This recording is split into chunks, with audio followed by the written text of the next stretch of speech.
Hi, നിങ്ങൾ beef ഈ ഒരു തരത്തിൽ ഉണ്ടാക്കിയാലേ പിന്നെ നിങ്ങൾ ഇങ്ങനെ ഉണ്ടാക്കും. അത്രയ്ക്ക് സൂപ്പർ ടേസ്റ്റ് ആണ്. റെസ്റ്റോറൻറ്റിനെ വെല്ലുന്ന തരത്തിലുള്ള ബീഫ് പെപ്പർ റോസ്റ്റ് ആണ് ഇന്ന് ഉണ്ടാക്കാൻ പോകുന്നത്. എല്ലാവരും സ്കിപ്പ് ചെയ്യാതെ കണ്ടേക്കണേ. കുക്കറിൽ ബീഫ് എടുത്തിട്ടുണ്ട്. അതിലേക്ക് മഞ്ഞൾപ്പൊടി, മുളക് പൊടി, മല്ലിപ്പൊടി, ആവശ്യത്തിന് ഉപ്പ് എന്നിവ ചേർത്ത് നല്ലോണം മിക്സ് ചെയ്യാം.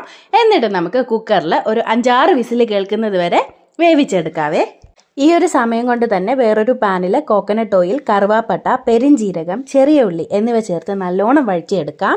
ചെറിയ ഉള്ളിയൊക്കെ ഗോൾഡൻ കളർ ആകുമ്പോൾ ഇഞ്ചി വെളുത്തുള്ളി പേസ്റ്റ്, പച്ചമുളക്, മഞ്ഞൾപ്പൊടി, മുളക് പൊടി, മല്ലിപ്പൊടി, ഗരം മസാലപ്പൊടി നല്ലോണം മിക്സ് ചെയ്തെടുക്കാം.